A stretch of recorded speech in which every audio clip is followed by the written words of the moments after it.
दोस्तों अभी कन्हैया कुमार को जो कांग्रेस के लीडर हैं उनको एक सत्ता सम्मेलन के शो में बुलाया जाता है जो न्यूज़ एंकर के द्वारा ऑर्गेनाइज न्यूज़ मीडिया के द्वारा ऑर्गेनाइज किया जाता है।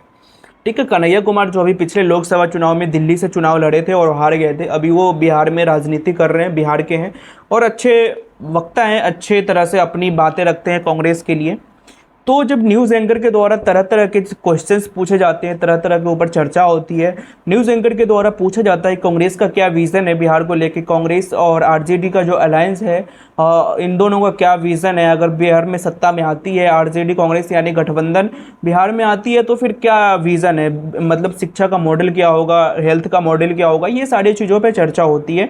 और ये भी पूछा जाता है कि आप कहाँ से चुनाव लड़ेंगे, ये सारी चीज़ें यूट्यूब अवेलेबल है, जाके आप देख सकते हो। कन्हैया कुमार से किस तरह से बातें की जाती है, पूछा जाता है क्वेश्चन। तो इसी बीच में न्यूज़ एंकर ने एक क्वेश्चन और पूछ लेता है कन्हैया कुमार से, क्या भाषा को लेके क्या कहेंगे, जो यूपी बिहार और झारखंड के लोगों को महाराष्ट्र में मारा जा रहा है, पीटा जा रहा है भाषा नहीं बोलने के ऊपर, मराठी भाषा नहीं बोलने के ऊपर, इस पे आपका क्या स्टैंड है। तो कन्हैया कुमार को इस तरह से पूछा जाता है, तो जरा आप देखिए क्या जवाब देते हैं वो। मैं आपसे पूछ रहा हूँ, आपको मराठी आती है? आपको मराठी आती है? मला मराठी येत नाही। अरे वाह, मला मराठी येत नाही, मुझे मराठी नहीं आती है, मुझे बहुत सारी भाषाएं नहीं आती हैं। मुझे तो बिहार की भी कई भाषाएं जो हैं वो बोलने नहीं आती है, जैसे मुझे बज्जिका बोलने के लिए नहीं आता है। मैं टूटी फूटी भोजपुरी बोल लेता हूँ। हमारी मैथिली भी बहुत शुद्ध नहीं है, हालांकि मैं मैथिल हूं लेकिन मेरी मैथिली भी शुद्ध नहीं है। मुझे अंगिका भी नहीं बोलने के लिए आता है, मुझे मगही भी बोलने के लिए नहीं आता है। इस देश में जहां पर कहते हैं कि कोस कोस पर बानी बदले कोस कोस पर पानी, उस देश में कोई ऐसा इंसान नहीं जिसको सब भाषा बोलने के लिए आएगी। लेकिन मेरी मातृभाषा, ये बात राज ठाकरे क्यों नहीं समझ रहे हैं? मैं आ रहा हूं कि मेरी भाषा एक हो सकती है, लेकिन मैं उस विचार का व्यक्ति हूं कि मैं सब भाषा का बराबर सम्मान करता हूं।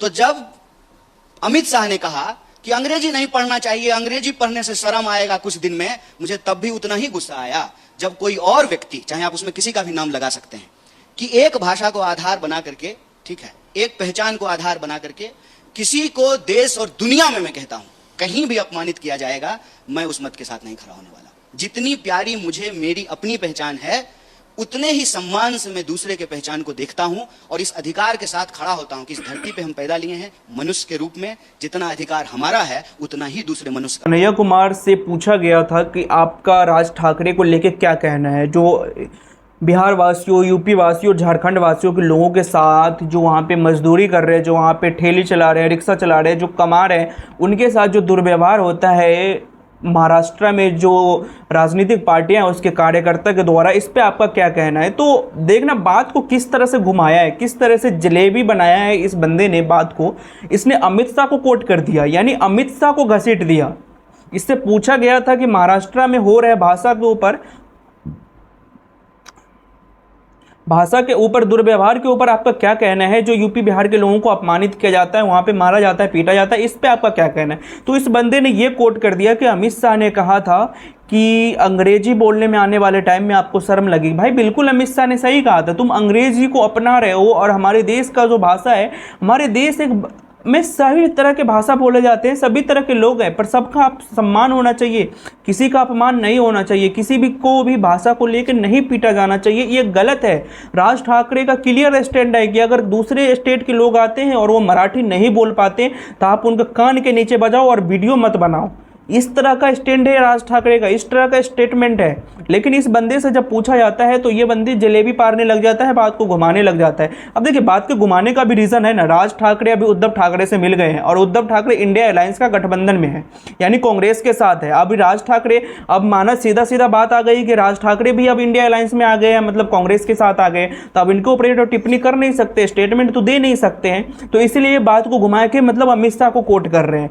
बाकी आप लोगों का क्या कहना है, जो इंसान यूपी बिहार के लोगों के लिए खड़ा नहीं हो रहा, जो अपनी अलायंस के ऊपर बोल नहीं सकता है कि यूपी बिहार के लोगों के ऊपर अत्याचार होता है, मारा जाता है, पीटा जाता है, उसके ऊपर इन लोगों का एक स्टेटमेंट नहीं आता है, तो आप लोगों का क्या कहना है ऐसे ऐसे पॉलिटिकल पार्टी के लीडर के द्वारा जो बड़े बड़े विजन दिखाते हैं, बड़े बड़े सपने दिखाते हैं कि अगर मैं सत्ता में आऊँगा तो ये करूँगा, वो करूँगा। तो बाकी आप लोगों का क्या कहना है कॉमेंट्स में जरूर बताइएगा और मिलते हैं किसी नेक्स्ट वीडियो में, तब तक के लिए बाय बाय।